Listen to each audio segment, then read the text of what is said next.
이것은 살아계신 하나님의 말씀입니다. 아멘. 진리의 말씀을 믿습니다.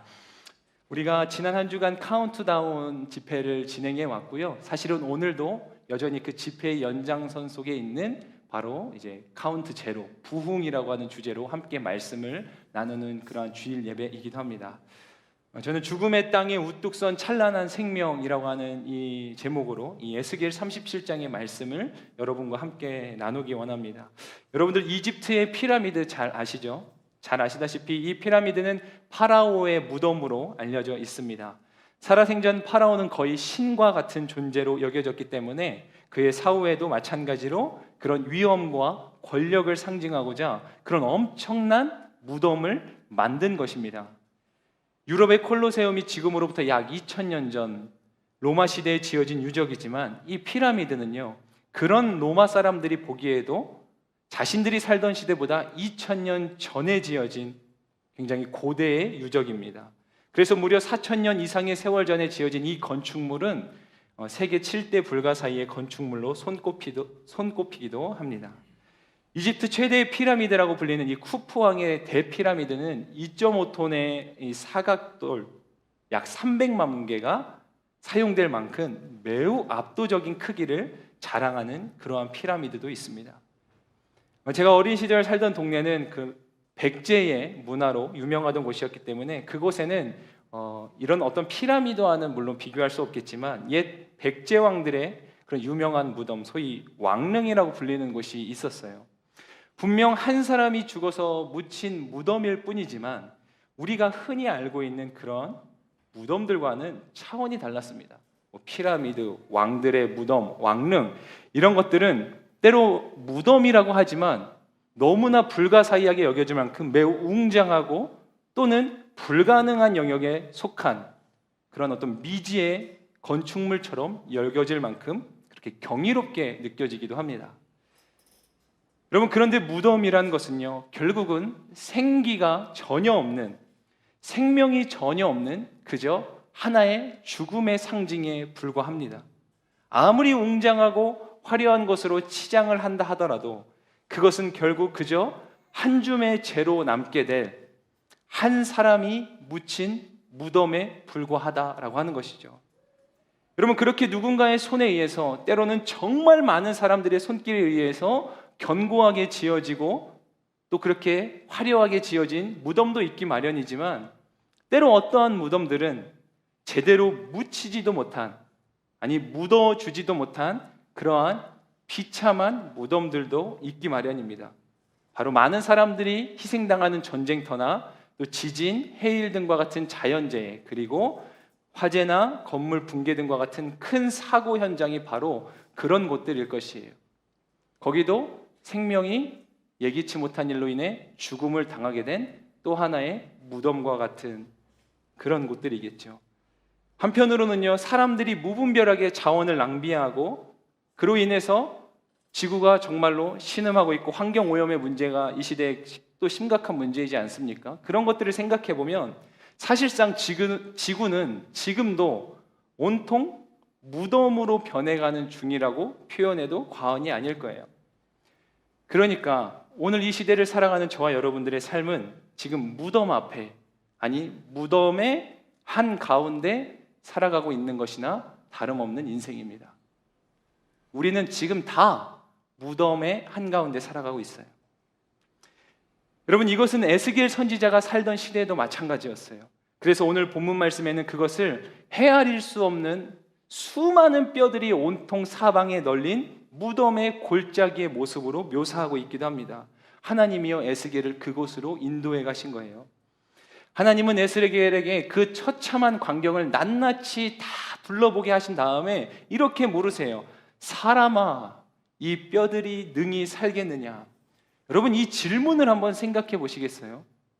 이 질문을 받은 에스겔의 심정이 어떻겠어요? 물론 이것은 지금 에스겔이 경험한 환상의 내용입니다. 에스겔이 환상 중이지만 그러나 너무나 선명하게 이 상황을 경험하고 있는 거예요. 하나님의 영으로 자신이 지금 한 무덤의 골짜기에 놓여졌는데 주위를 둘러보니까 온통 메마른 뼈들만 가득한 거예요. 근데 하나님이 난데없이 물어보세요.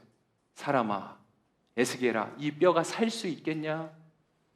여러분, 어느 정도 희박한 가능성이라도 있는 질문이라면 거기 어떻게 대답이라도 해보겠는데, 지금 하나님은 정말 불가능하다고 할 수밖에 없는 그러한 일을 묻고 계시는 상황 아니겠어요? 이 질문의 이 한 문장을 조금 더 구체적으로 살펴볼까요? 뼈, 그리고 살겠느냐라고 하는 이 표현 속에는 삶이라고 하는 어떤 의미가 담겨져 있다고 볼 때, 뼈와 삶, 이건 도무지 어울리지 않고 매우 이질적인 두 개념입니다. 근데 하나님은 이 너무나 어울리지 않는 두 가지를 한 번에 담아서 물어보시는 거예요. 이 뼈가 살겠냐?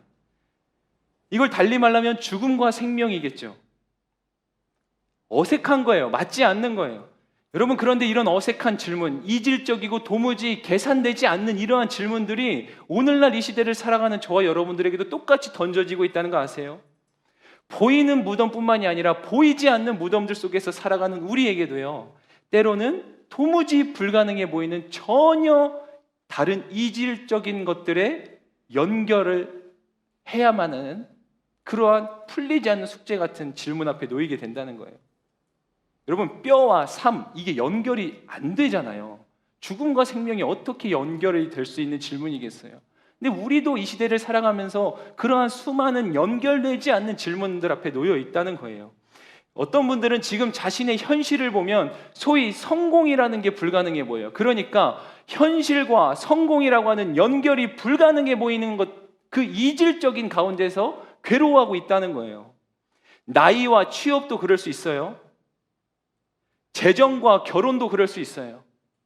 질병과 건강이란 것도 그럴 수 있어요. 지금 이 시대에도 우리 개개인의 삶에는 도무지 연결이 불가능해 보이는 전혀 다른 이질적인 것들이 너무나 질비해 있다라고 하는 거예요. 그래서 우리는 지금도 이것들을 어떻게든 연결해 보려고 끊임없이 발버둥치며 살아가는 삶이 아닌가 하는 생각이 들기도 해요. 여러분, 그런 사람들에게 이렇게 질문이 던져진다고 볼 수 있는 거예요. 하나님이 에스겔에게 사람아, 이 뼈가 능히 살겠냐? 이 질문은 사람아, 이 칠흑 같은 현실 속에서 너는 성공의 빛을 볼 수 있겠냐? 이런 질문인 거예요. 칠흑 같은 현실이라고 하는 이 추상적 표현이지만 여러분 각자 인생에 다 느껴지는 상황이 있을 거예요. 또 이렇게 물어보는 거예요. 사람아, 이 불공정한 세상 속에서 너는 행복할 수 있겠냐?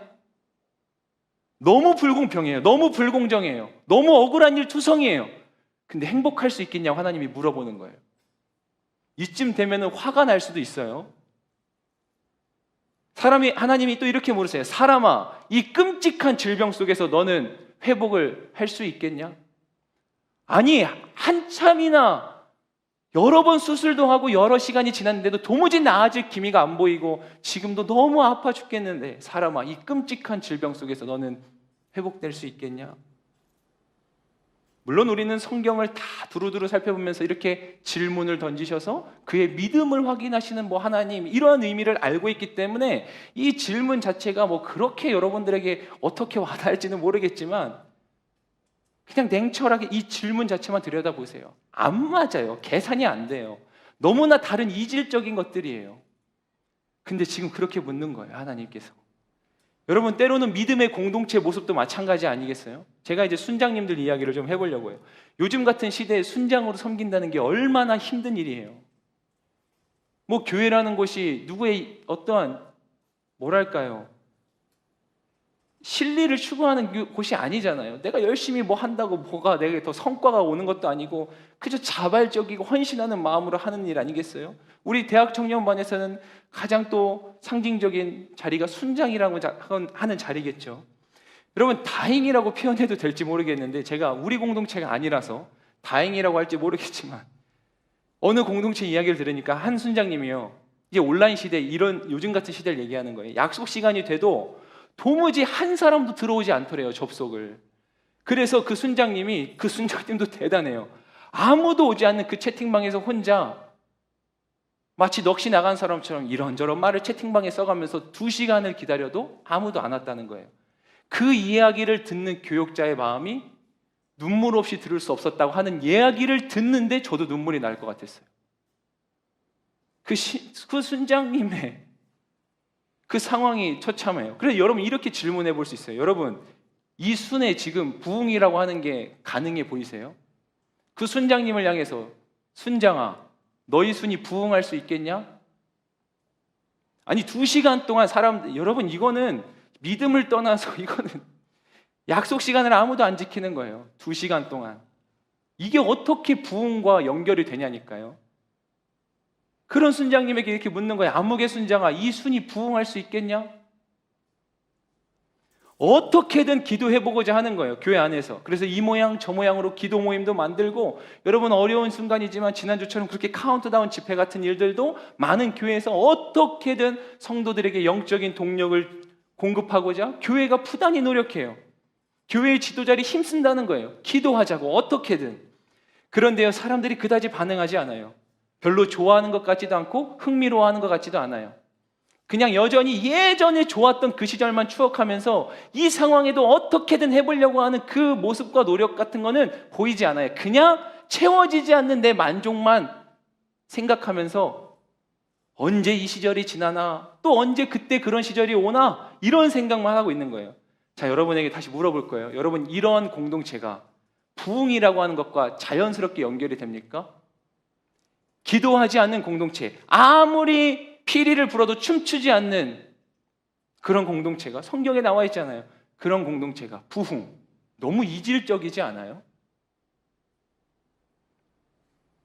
서로의 목소리가 높아지는 거예요. 매일 분란이 일어나고 다툼만 일어나요. 자기 목소리 높이느라 바쁘고 남 탓하느라 바빠요.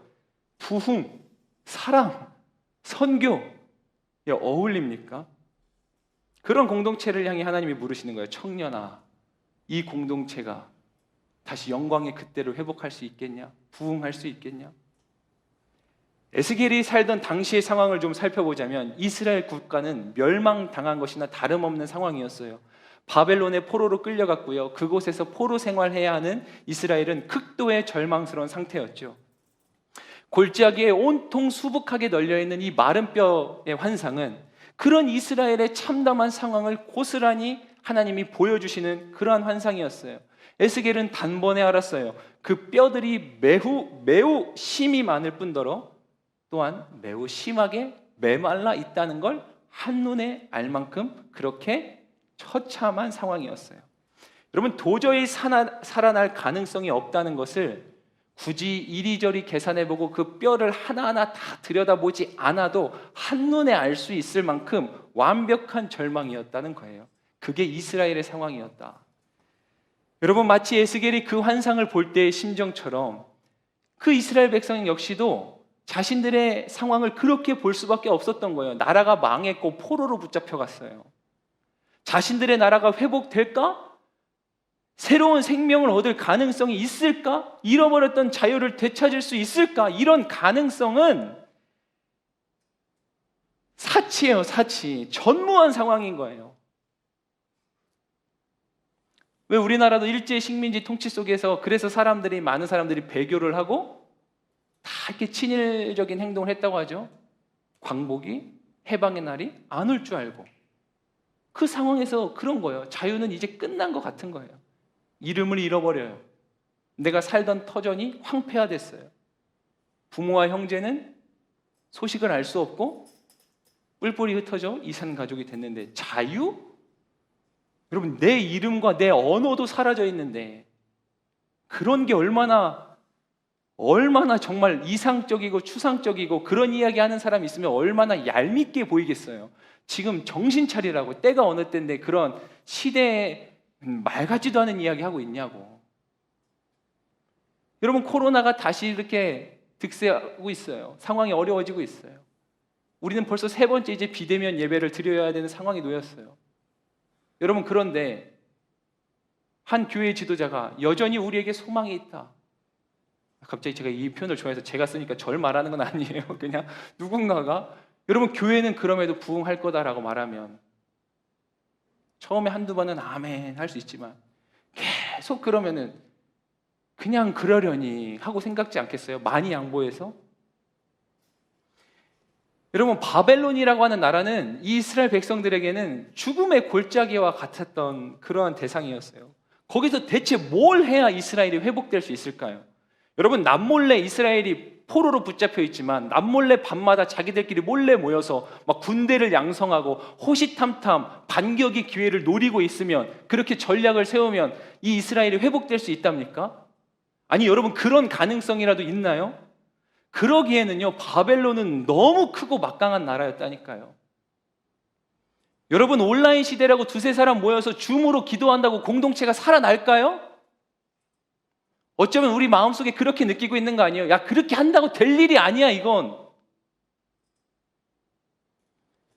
여러분, 일만의 여지가 없는데 대체 무슨 희망을 품겠어요, 이 사람들이.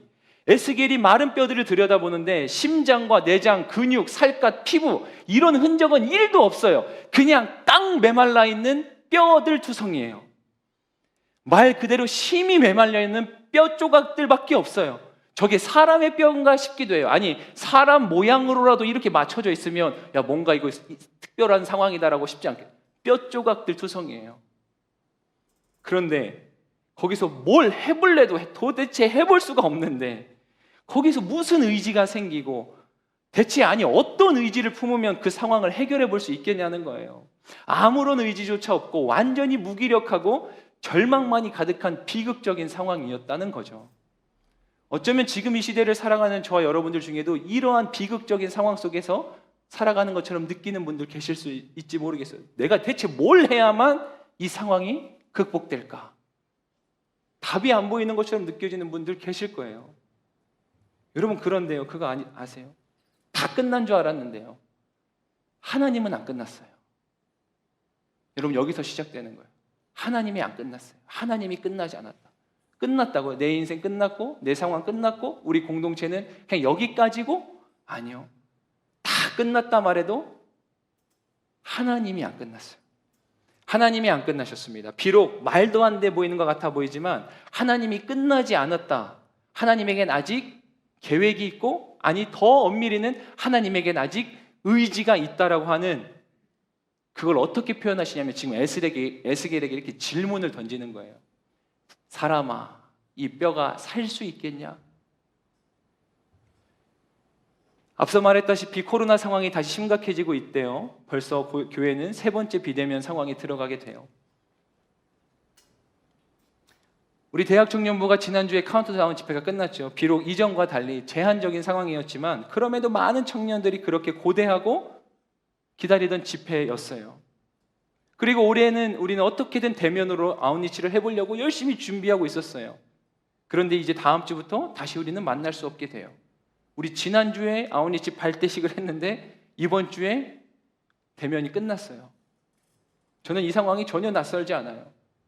공동체 처음 와서 어렵고 어색하고 낯설지만 그래도 어떻게든 영적으로 우리가 빨리 하나 돼보자. 다른 공동체에서 비해서 비교적 일찍 수련회를 계획하고 기도하고, 또 그 수련회에 앞서서 우리가 기도로 모이는 일이 필요해서 기획 예배도 준비했는데 기획 예배를 하기로 한 그 주에 코로나가 터졌어요. 여러분, 우리 다음 주에 만나요, 기획 예배 때, 이러고 광고가 헤어졌는데 그 주 수요일인가 목요일쯤에 여러분 코로나가 터졌습니다 라고 하는 광고를 하게 됐던 거예요.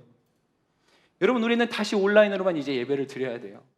우선 2주라고 하는데 이게 또 얼마가 될지 누가 알 수 있겠어요? 여러분 심정이 어때요? 오늘 이 에스겔에게 던진 하나님의 질문처럼 여러분들에게도 이렇게 물어보고 싶어요. 비록 여러분들이 교회의 지도자나 여러분들이 교회에 직접적인 연관이 없는 사람이라고 할지라도 한번 그래도 마음 깊이 새기면서 들어보시면 좋겠어요. 여러분, 교회에 희망이 있습니까? 이 교회라고 하는 곳이 앞으로 더 잘 될 수 있겠어요? 살아날 수 있겠어요? 여러분들 예전에 그렇게 기대하고 고대하고 기다렸던 그 아웃리치 우리가 다시 갈 수나 있을까요? 어떤 분들은 그럼에도 여전히 희망적인 대답을 하는 분들도 계시겠지만 조금은 비관적인 대답이 먼저 떠오르는 분들 계실 수 있을지 모르겠어요. 근데 그것보다 훨씬 더 비교도 안 돼 마음의 무거운 질문을 지금 에스겔이 받았다는 거예요. 여러분, 우리는 정말 어려운 시대에 살고 있죠. 물론 지나고 나니 미화되니까, 원래 지난 일들 미화되기 마련이잖아요. 그러니까 지나온 시간들이 대수롭지 않게 여겨질 뿐인 거지, 사실 우리는요 그때도 힘들었고 계속 힘들었어요. 지금도 힘들다 말하지만 그렇다고 이전에 안 힘들었냐? 그것도 사실은 아니었단 말이죠. 또 생각해 보니까요, 갈수록 더 힘들어지는 게 진짜 현실 아닌가? 그게 더 괴롭게 느껴지거든요. 느껴지기도 해요. 그러니까 우리는 더 강력한 치유의 손길과 은혜와 기적을 바라게 되는 거 아니겠어요? 근데요, 너무나 안타깝고 애석하게도 그 절망이 길어지고 응답이 더뎌지는 그러한 상황 속에 계신 분들 가운데 더러는 그래서 더 치유를 간절히 구해야 되는 이 상황임에도 불구하고 자꾸 절망이 길어지고 응답이 더뎌지니까 거기에 익숙해져서 간구와 희망마저 상실해버리고 살아가는 사람들이 있다라고 하는 거예요. 여러분, 이런 시대 속에서 저와 여러분, 우리 각 사람은요, 저와 여러분들은 나라가 망하고 바벨론의 포로로 끌려와서 완전한 죽음으로 묘사되는 이 깊은 절망 속에 있던 이스라엘 백성에게 도무지 불가능한 그런 희망을 선포했던 사람이 바로 이 에스겔이거든요. 지금 하나님이 그거 선포하게 하려고 환상 보여주고 있는 거예요. 그래서 저와 여러분들도 지금 이 에스겔 선지자와 같은 책임을 이 시대 가운데 지고 있는 사람들이라는 거예요. 여러분, 겁안 죽은 거나 다름없어 보이는 그런 인생을 살아가는 사람들이 우리 주변에 얼마나 많아요. 그런데 그들에게 그 죽음의 상태에서 일어나서 새로운 공동체와 삶을 세우고 새로운 역사를 창조해 나가야 한다고 누구보다 앞장서서 선포해야 되는 사람들이 우리라는 거예요. 여러분, 비극적인 현실일 수 있어요. 비극적인 현실일 수 있어요. 그거 어렵게 느껴질 수 있어요. 근데 여러분, 다시 한번 생각해 봐요. 그런 선포를 할 수 있는 특권이 우리에게 있다는 건 놀라운 축복이고 이건 정말 영광스러운 삶이라는 생각이 여러분 가운데 들 수 있길 주님의 이름으로 축원합니다. 상황이 달리 보이는 관점, 다 죽어있는 상황 속에서 여러분 말씀을 듣는 가운데 성령께서 여러분 마음에 더 또렷이 말씀해 주실 거라 생각해요. 아무도 할 수 없어요. 아무도 하지 않아요. 그런데 누군가는 해야 되고 누군가는 반드시 그 일을 해낼 수 있다고 하는데 그게 바로 저와 여러분들의 몫이라고 한다면 여러분, 이건 특권 아니겠어요? 그리스도인들의 삶은 애초에 이런 거예요. 그래서 저는 설교를 준비하는데 이런 표현이 떠올라요. 이거 비극적인 영광이다. 비극적일 수 있지만 그러나 너무나 역설적이게도 우리에게는 이건 영광스러운 일이다. 다시 말하지만 아무도 하지 않고 할 수도 없고 하지도 않으려고 해요. 근데 누군가는 해야 돼요. 그리고 누군가는 반드시 해낼 수 있어요. 근데 그게 저와 여러분들의 몫이라고 한다면 이걸 그냥 비극적인 일이라고만 볼 수 있겠냐는 거죠.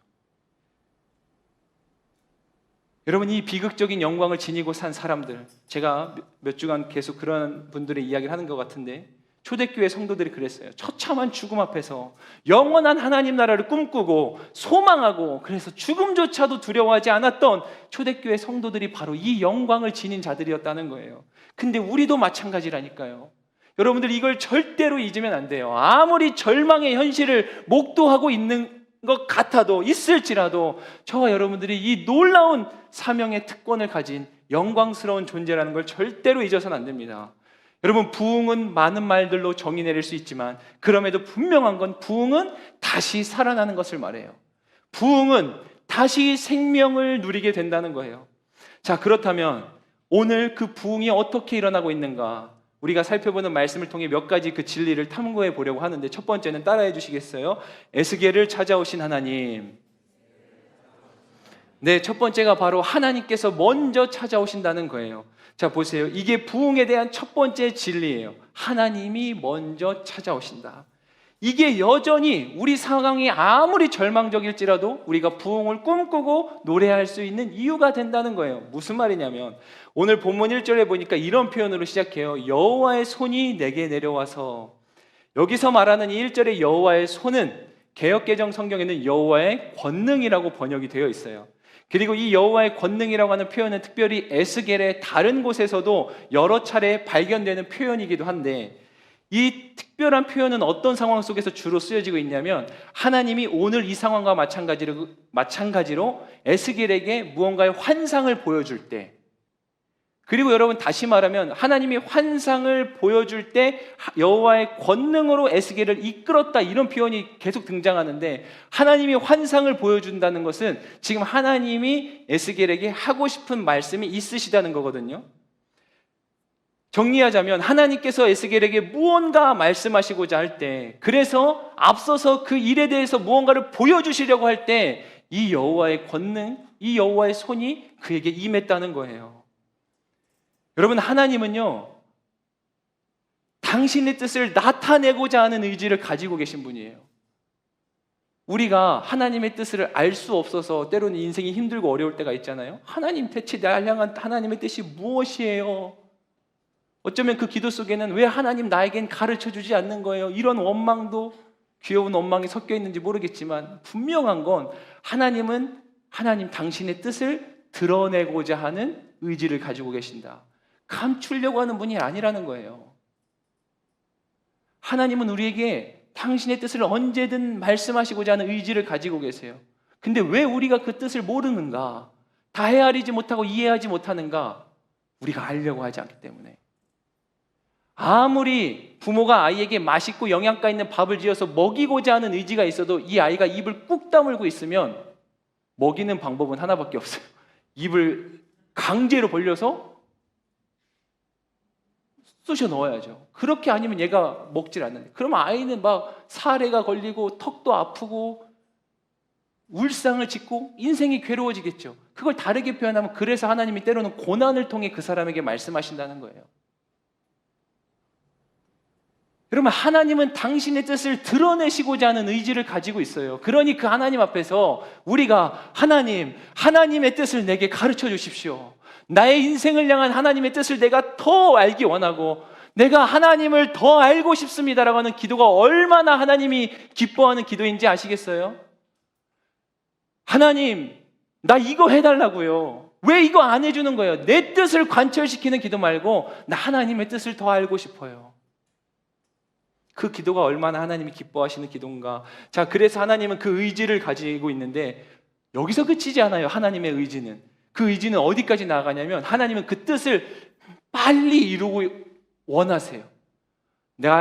이런 거예요. 얘들아, 나에겐 이런 뜻이 있어. 나 그걸 너희에게 좀 너희가 좀 알기를 원해. 그리고 나는 너희가 알 뿐만 아니라 그 뜻이 빨리 이루어지기를 원해. 그래서 하나님은 그 일을 멈추지 않고 계세요. 드러내고 싶어 하시고 이루기를 원하시고, 그래서 멈추지 않는 하나님. 하나님은 그 뜻을 나타내고 이루시려고 그냥 가만히 서 계시고 멈춰 계시고 마치 악덕 군주처럼 나는 가만히 있을 테니까 니네들이 다 해봐, 관망하고 계신 하나님이 아니라 오히려 꿈쩍하지 않는 그들을 뒤흔들어서라도 자신의 선하신 뜻을 이루고자 하는 분이 하나님이다. 적극적으로 먼저 다가오는 분이 하나님이다. 이게 여러분 우리 인생의 변치 않는 놀라운 축복입니다. 저는 여기에 여러분들이 진짜 아멘 할 수 있는 믿음으로 세워지기를 주님의 이름으로 축복합니다. 여러분, 부흥은 다시 살아나는 역사, 다시 우리 삶의 생명이 누러지는 것은 우리의 소원일 뿐만이 아니라 하나님의 소원이고 하나님의 의지예요. 어떤 사람은 이런 소원조차 없을지 몰라도 하나님은 그럼에도 이 소원을 가지고 계세요. 그리고 그것은 전적으로 하나님으로부터 시작된다는 거예요. 사람들이 만들어내는 일로도요, 부흥의 모양을 흉내낼 수 있어요. 그건 마치 정말 사람이랑 똑 닮아서 진짜 사람같이 생겼는데, 그런데 로봇을 만들어내는 것처럼 사람도 진짜 부흥 같아 보이는 것들을 흉내낼 수 있다니까요. 그런데 여러분, 부흥은 잘 들으셔야 돼요. 절대 우리가 만들어낼 수 있는 게 아니에요. 어떤 영리한 방식과 거대하고 조직적인 시스템으로 이루어지는 게 부흥이 아니라는 거예요. 획기적인 기획, 시대를 선도하고 떠들썩한 방식으로 그렇게 일어나는 게 부흥이 아니라는 거예요. 여러분, 바꿔 말하면 기바람으로 부흥이 이루어지는 게 아니라는 거예요. 그러니까 제가 이 말씀을 드리는 요지는 이거예요. 여러분들 가운데 지금 내 삶이, 그리고 우리의 방식이 세상에서 뒤처져가지고 우리 공동체가 이렇게 힘들구나, 우리 공동체가 이렇게 부흥이 없구나, 이거는 결단코 하나님이 주시는 마음이 아니라니까요. 부흥은 그렇게 해서 일어나는 게 아니에요. 물론 부흥의 현장엔 그런 일들이 있을 수 있어요. 이전에 없던, 세상에 없던 기바람과 마치 세상을 선도해가는 것들, 하나의 모습일 수는 있어요. 근데 그걸로 인해서 일어나는 게 부흥이 아니다. 여러분, 이걸 꼭 기억하세요. 다시 말하지만 부흥은 우리가 만들어낼 수 있는 게 아니에요. 그럼 목사님 뭐 해야 되나요? 부흥은 좋은 거라고 알고 있는데 우리가 뭐 해야 되나요? 여러분, 우리는 그저 그것을 간절히 열망할 일밖에 없어요. 우리가 할 수 있는 거. 진짜 부흥을 간절히 바라고 구하는 거예요. 아, 부흥, 교회에서 하도 부흥하니까 부흥 좋은 거지. 있으면 좋겠어. 그냥 어쩌다가 나오면 기분 좋은 보너스처럼 취급하는 게 아니라 그게 없으면 안 되는 것처럼 사생결단의 심정으로 간절히 열망하는 거예요. 여러분 잘 아시겠어요? 부흥은 그냥 연말정산 보너스처럼 나오는 게 아니라고요. 그건 우리에게 절대적으로 필요한 거예요. 여러분 이걸 우리가 깨달아야 돼요. 그걸 깨닫지 못하는 한 우리에게는요 부흥이 너무 멀리 있을 뿐이에요. 그게 얼마나 필요하고 귀한 건지를 우리가 알아야 돼요. 그래서 여러분 부흥은 제가 뭐라고 했죠? 생명을 다시 누리는 거다. 그래서 부흥은요 생명을 경험한 사람, 무슨 말이에요? 부흥이 얼마나 사무치도록 열망하는지 그걸 아는 사람이, 그걸 경험한 사람이 다시 부흥을 구할 수 있는 거예요. 살아본 경험이 있어야 살기를 간절히 바랄 수 있는 거 아니겠어요? 근데 내가 열심히 신앙생활하고 종교생활 했는데 내가 그 부흥을 누린 경험이 없어요. 생명이란 것을 내 마음에 누려본 적이 없어요. 열심히 조직적이고 시스템적인 것들 다 성실하게 했는지 모르는데 진짜 부흥이 없었어요. 그러니까 아무리 부흥을 외쳐도 그냥 그건 보너스처럼 여겨지는 거라니까요. 여러분 제가 정말 부흥이 간절한 이유가 바로 이거예요. 뭔지 아세요? 정말 부흥을 경험한 세대가 더 희미해지기 전에 빨리 우리가 부흥을 경험해야 돼요. 그래야 우리는 계속해서 이 부흥을 간절히 구하는 기도의 맥이 끊어지지 않아요. 우리의 적어도 부모님 세대는 그걸 경험했어요. 아니 어쩌면 이 가운데에도 한국교회에 부어졌던 놀라운 부흥을 경험한, 아니 온누리교회에서 오랜 신앙생활 한 분들은 그거를 고이 신앙의 추억과 하나님의 큰 열매처럼 상급으로 간직하는 분들 계실 거예요. 저는 이 세대가 더 빨리 다 지나가기 전에 지금 새로운 세대들이 이걸 또 경험해야 돼요.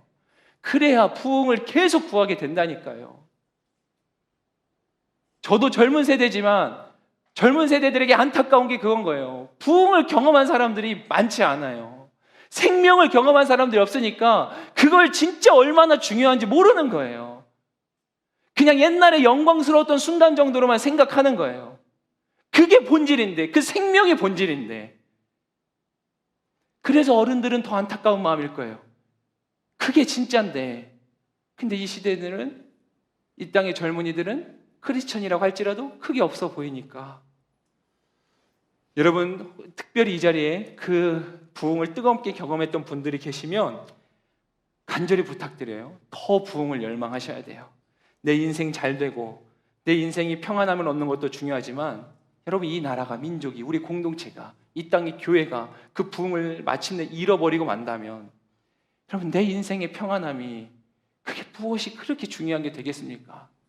내 신앙의 터가 무너져 있는데 내가 아무리 내 삶의 터전이 견고하게 세워진다 한들 여러분 부흥의 물길은 계속 그렇게 파도를 쳐가야 돼요. 두 번째 한번 따라해 주시겠어요? 죽음의 땅 위에선 에스겔. 부흥에 대한 두 번째 진리는 죽음의 땅 위에서도 일어난다는 거예요. 도무지 가망 없어요. 가능성이 제로예요. 그 상태에서 있을지라도 거기서 부흥이 일어난다는 거죠.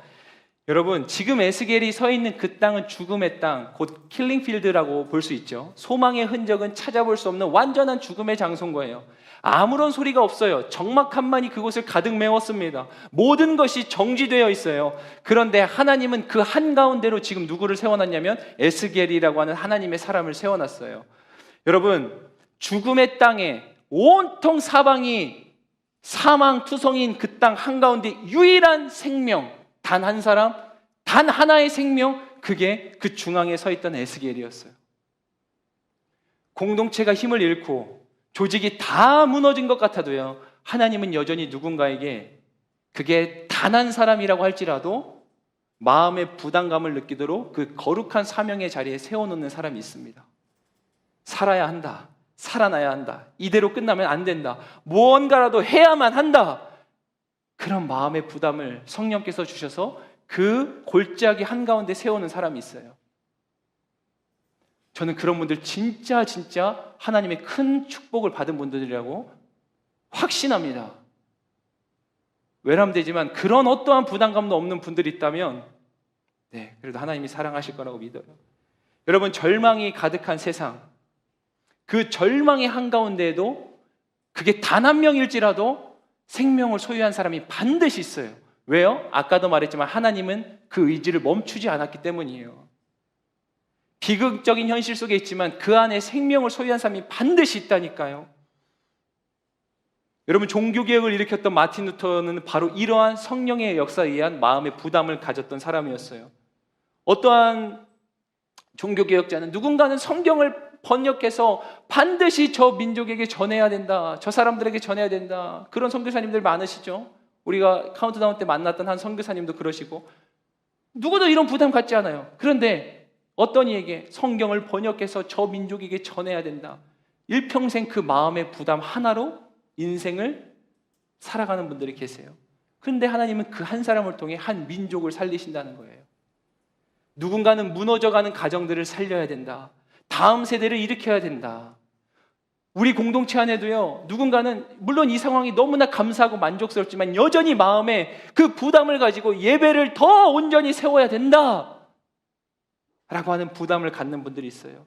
순원들이 아무도 반응하지 않아도 그래도 이 순을 끝까지 하나님의 뜻 가운데 지켜야 된다, 그 부담으로 오늘도 그 가운데 서 있는 순장님들이 있어요. 이 마음의 부담이란 게 때로 너무 무거워요. 그래서 피하고 싶어요. 그런데 안 피해져요. 왜요? 계속 지속적인 부담으로 오거든요. 내가 예전에는 그런 부담이 있었는데 지금은 사라졌다? 네,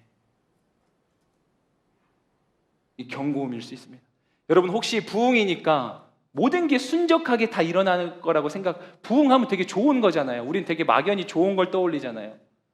그러니까 다 순적하게 일어날 거라고 생각이 드세요? 어떤 부담도 없고 어려움도 없고 뭔가 힘겹게 극복할 필요도 없는 너무나 편안하고 황홀한 것만 느껴지는, 그게 부흥 아닙니다. 그 부담을 정말로 치열하게 끌어안고 살아내는 사람들이 있기 때문에 그 부흥이 온다는 거예요. 예수님이 승천한 이후에 마가의 다락방에 모였던 제자들에게 그런 부담이 있었어요. 그 치열함이 있었어요. 성경은 그 치열함을 이렇게 기록하는 거예요. 오로지 기도에 힘썼다. 출애굽기 33장에 보면 금송아지를 숭배했던 이스라엘 백성들의 회개를 촉구하려고 모세가 그 어간에 특별한 행동을 보였는데 뭐냐면 자기의 장막을 취해서 그 이스라엘의 진영 밖에다가 장막을 세우고 그걸 회막이라고 불렀는데, 거기서 어떤 일들이 일어나면 모세가 하나님을 만나고 많은 사람들도 그 회막이라는 곳에서 하나님을 만나는 일이 일어나요. 여러분, 모세에게 이 회막은 하나님의 사명을 감당하는 부담으로부터 시작된 하나의 부흥의 불씨였다라고 하는 거죠. 바라기는 오늘 여러분과 제 안에 하나님께서 주시는 거룩한 부담이 쉬이 꺼지거나 사그라지지 않고 반드시 부흥의 열매로 맺어지게 되기를 주님의 이름으로 축복합니다. 저와 여러분들 가운데 여전히 이 공동체 안에서 그 거룩한 부담을 지니고 있는 반드시 그 한 사람이 저는 있다고 믿어요. 그 사람을 통해서 부흥의 물꼬는 트여질 거예요. 여러분, 그러니 비록 죽음의 땅 위에 서 있다 하고 괴롭다 할지라도 절대 그 상황을 외면하지 마세요. 에스겔은 그 땅 위에 서 있을 뿐만 아니라 그가 해야 될 일이 있었어요. 그게 뭐냐면 하나님이 명령한 대로 선포하는 거였어요. 하나님이 데려다 세워놓긴 했지만 에스겔 그가 감당해야 될 일이 있었다는 거예요. 여러분, 누군가 만회하는 사람이 이런 에스겔을 보면 얼마나 무모하고 어리석어 보이는 일이겠어요. 온통 뼈가 가득한데 뼈야 살아나라, 얼마나 그게 소꿉장난 같아 보이겠냐는 거예요. 우스워 보였겠어요. 근데 에스겔이 머뭇거리지 않아요. 담대하게 명령한 대로 순종합니다. 우리가 마주해야 되는 현실이라면 당당히 직면하고 그 부담 앞에 설 수 있는 그 용기와 담대함이 있기를 주님의 이름으로 축복합니다. 그리고 하나님께서 주시는 그 순종의 분량을 마침내 채워갈 때, 노아가 산 위에서 방주 지을 때 온통 사람들에게 비아냥 소리와 우스갯거리가 됐겠지만, 그러나 그가 마침내 순종의 분량을 끝까지 채웠을 때 그는 홍수 심판으로부터 건져냄을 받는 놀라운 축복을 힘입게 돼요. 여러분, 언제나 하나님의 축복은 순종의 끝점에 있는 거예요. 순종 어렵게 한 거 축복합니다. 잘하신 거예요. 순종의 시작점에서 그 축복 얻으려고 하면 안 돼요. 순종의 끝점에 있는 거예요. 승리의 면류관은 골라인을, 그 피니시 라인을 통과해야 쓸 수 있는 거예요. 내가 마라톤에 참가한 거 대단한 거죠. 참가한 것만으로 그 면류관이 주어지진 않아요.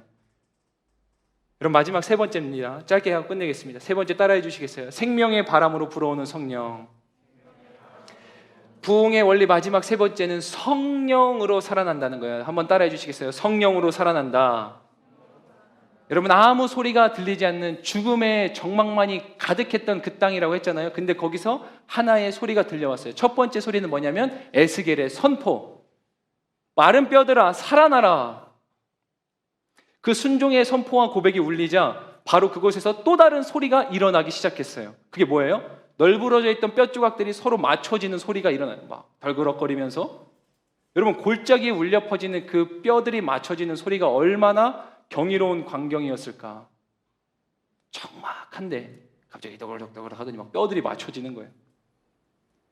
죽음의 골짜기일 뿐이었는데 어느새 그곳은 살고자 하는, 살아나려고 하는 의지의 소리들로 가득한 곳이 되었어요. 기적의 장소가 되었고요. 생명을 태동하는 소리가 가득한 장소가 되었다는 거예요. 뼈들이 서로 맞춰져요. 살같이 입혀지고 힘줄과 살이 돋더니 이전에 없던 새로운 형상들이 생겨나기 시작했어요. 여러분 근데 절대로 잊어서는 안 되는 한 가지가 있는데, 비록 그 자체로도 놀라운 기적이지만 그러나 여전히 그 형상, 사람의 모양을 한 그 형상은 생명이 없어요. 그렇게 따지면 마른 뼈나 사람이나 모양은 천지 차이인데 결론은 똑같다는 거예요. 오늘 본문 8절 말씀에 이렇게 기록하잖아요. 그러나 그것들 안에 생기는 없었다. 여러분 열심히 신앙생활하고 경건의 모양이 화려해도 그 안에 생기가 없잖아요. 마른 뼈와 똑같을 뿐인 거예요. 물론 보기에 좋을 수 있는 이점이 있을지 몰라요. 보기에 좋다. 근데 하나님 편에서 보면 둘 다 군사가 될 수 없는 거죠. 여러분 모양이 있는데 그 속에 생명이 없다고 성경이 기록하죠. 여러분 부흥의 모양이 갖추어져 가고 막 소리도 나요. 달그럭달그럭 뭔가 부흥이 일어날 것 같아요. 야 이제 진짜 부흥이 오나 보다. 우리들의 열심도 있고요. 우리들의 성실함도 있고 우리들의 파이팅도 넘치고 우리들의 헌신과 겸손도 넘쳐나요. 그러면 에스겔도 와 그런 것들을 보면서 이 뼈들이 맞춰지는 걸 보면서 막 순간 너무 환희에 차 있지 않겠어요? 야 뭐가 일어나는구나. 그런데 금세 그거는 쑥 꺼졌어요. 왜요? 안 움직이거든요. 그럼 뭐지? 마른 뼈랑 다를 게 대체 뭐지? 여러분 그때 하나님이 말씀하세요. 에스겔아 다시 한번 선포해라. 생기에게 예언해라. 그리고 에스겔이 그 즉시 순종해서 또 선포해요. 생기야 사방에서 불어와서 이들을 살아나게 하라. 할렐루야. 어쩌면 에스겔이 더 목이 터져라 외치지 않았겠어요? 부흥의 목전으로 가고 있으니까 이제 부흥이 올 거니까 에스겔이 실망한 게 아니고 더 목이 터져라 외쳤을 거예요. 생기야 사방에서 불어와서 이것들을 살려내라. 그 하나님의 말씀이 선포되니까 생기가 불어오더니 마침내 그들이 큰 군대가 되었다는 거예요. 우리 10절 말씀 다 같이 크게 읽겠습니다. 우리 그리고 찬양하고 기도합시다. 10절 시작. 그분께서 내게 명령하신 대로 내가 예언했더니 생기가 그들 안에 들어갔다. 그러자 그들이 살아나서 두 발로 일어서서는 엄청나게 큰 군대가 됐다. 여러분 우리 크게 아멘 합시다. 아멘. 아멘입니다. 아멘이에요 여러분. 마른 뼈가 엄청 큰 군대가 됐대요. 이것도 이질적이지 않아요? 마른 뼈가 큰 군대는 연결이 안 된다니까요. 제가 앞서도 연결 안 되는 이질적인 거 얘기했죠. 여러분 신앙은 이런 것들 투성인 거예요. 우리의 생각과 계산으로 다 연결이 안 되는 것들 투성이에요. 근데 일어나요 그 일들이. 왜 계속해서 연결하려고 하고 뭔가 계산하려고 하고 안 맞으면 아니고 내가 안 내키면 관두고. 물론 여러분들에게 그런 건 아니고 제 여러분들에게 화내는 거 아니니까 그런 거 하지 마세요. 그럼 꼭 기억해요. 에스겔을 하나님이 먼저 찾아오셨다. 부흥은 항상 하나님의 선한 의지로부터 출발한다. 그러니까 그건요 반드시 일어날 거예요. 두고 보세요. 부흥은 반드시 일어납니다. 저는 이걸 한 번도 의심한 적 없어요. 부흥은 무조건 일어나요. 반드시 일어나요. 여러분들이 믿든 안 믿든 저는 끝까지 믿을 부흥은 반드시 일어나요. 반드시 일어납니다. 여러분도 믿는다고 믿거든요. 전 사실 부흥 반드시 일어나요. 두 번째는 뭐냐면 그 현장에서 우리가 해내야 될 순종의 몫이 있어요. 비록 죽음의 한복판 위에 나 혼자 덩그러니 있는 것 같아도 포기하지 않아야 될 이유가 거기 있어요. 근데 결정적으로는 이게 필요한데 하나님이 시작한 거기 때문에 하나님이 끝내셔야 돼요. 성령이 있어야 돼요. 성령이 없으면 사람의 모양이어도 사람이 아니에요. 여러분, 죽음의 골짜기 한복판 가운데 살아가는 많은 청년들이 있습니다. 그 상황에도 절대 예수님 포기하지 말고 주님 사랑하는 마음 놓지 마세요. 오늘 우리가 이 찬양 부를 때 여기에 정말 전심을 담아서, 그리고 정말 저는 하나님 앞에 이 설교를 쓰면서 간절히 기도했어요. 하나님 제발 빨리 이 세대가 더 지나가기 전에 빨리 그 부흥이 우리 가운데 임하게 해달라고. 빨리.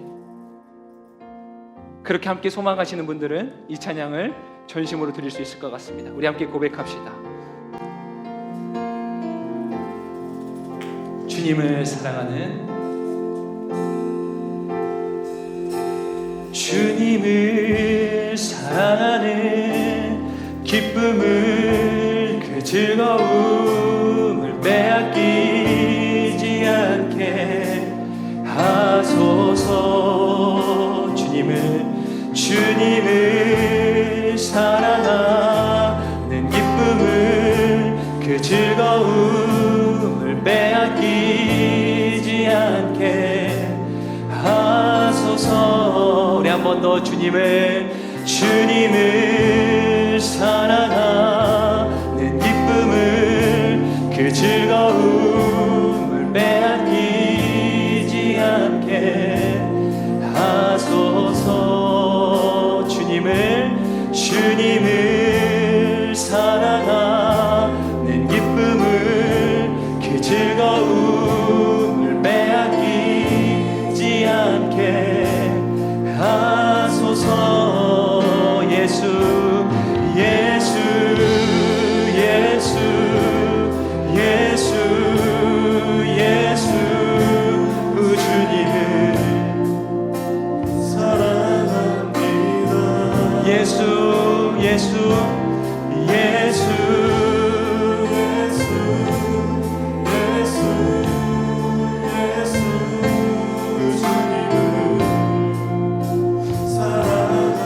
우리 한 번 더 고백하겠습니다. 주님을 사랑하는, 주님을 사랑하는 기쁨을, 그 즐거움을 빼앗기지 않게 하소서. 아멘. 주님을 사랑하는 기쁨을, 그 즐거움 빼앗기지 않게 하소서. 예수 예수 예수 예수 예수 주님을 사랑합니다. 예수 예수 예수 예수 예수 예수